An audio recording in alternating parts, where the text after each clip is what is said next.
நம்ம வீட்டுக்கு ஃப்ரெண்ட் ஒருத்தங்க ஃபஸ்ட் டைம் ஃபேமிலியோட வந்திருந்தாங்க.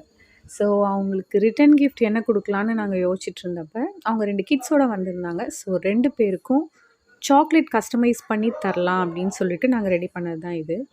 ஸோ அவங்களோட நேம் வந்து பார்த்தீங்கன்னா, ரியா ஜாரா. ஸோ நம்ம நேம் போட்டு குடுக்கலாம். ஜென்ரலா சாக்லேட்ல கிட்ஸ் வந்து நேம் அவங்களோட நேமே போட்டு பார்த்தா எக்ஸைட் ஆகிருவாங்கல்ல. ஸோ அந்த மாரி எதிர்பார்த்து ஸோ அவங்களுக்கும் நல்லா இருக்குமேன்றதுக்காக நாங்க ரெடி பண்ண காம்போ தான் இது. ஸோ அவங்க 2 பேருக்கும் சாக்லேட். அது இல்லாம நம்மளோட ப்ராடக்ட்ஸான மஞ்சிஸ்தா சோப், அப்புறம் கேண்டில்ஸ், அப்புறம் டாய் சோப் இதெல்லாம் நம்ம ரெடி பண்ணி 3 பாக்ஸா நம்ம தனியா போட்டு அவங்களுக்கு ஒரு ஹேம்பர் ரெடி பண்ணி குடுத்துருந்தோம். ஸோ ரிட்டர்ன் கிஃப்ட்டா தான் இத நம்ம குடுத்தோம். சிம்பிளா யோசிச்சது தான். இது நல்லா இருந்த மாரி இருந்துச்சு. அவங்களும் இத எதிர்பார்க்கல. டிஃப்ரெண்ட்டாவும் இருந்துச்சு. பசங்களுக்கும் சாக்லேட்ஸ்லாம் பிடிக்கும்ல. ஸோ அதனால நீங்களும் உங்க ரிலேட்டிவ்ஸ்க்கு, இல்ல கெஸ்ட்டுக்கு, இல்ல வீட்ல ஃபங்ஷன் எதுவா இருந்தாலும் எப்படி கஸ்டமைஸ் பண்ணி வேணும்னு உங்களுக்கு ஒரு ஐடியா இருக்கும்ல.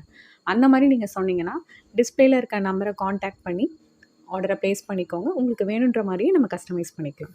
Thank you.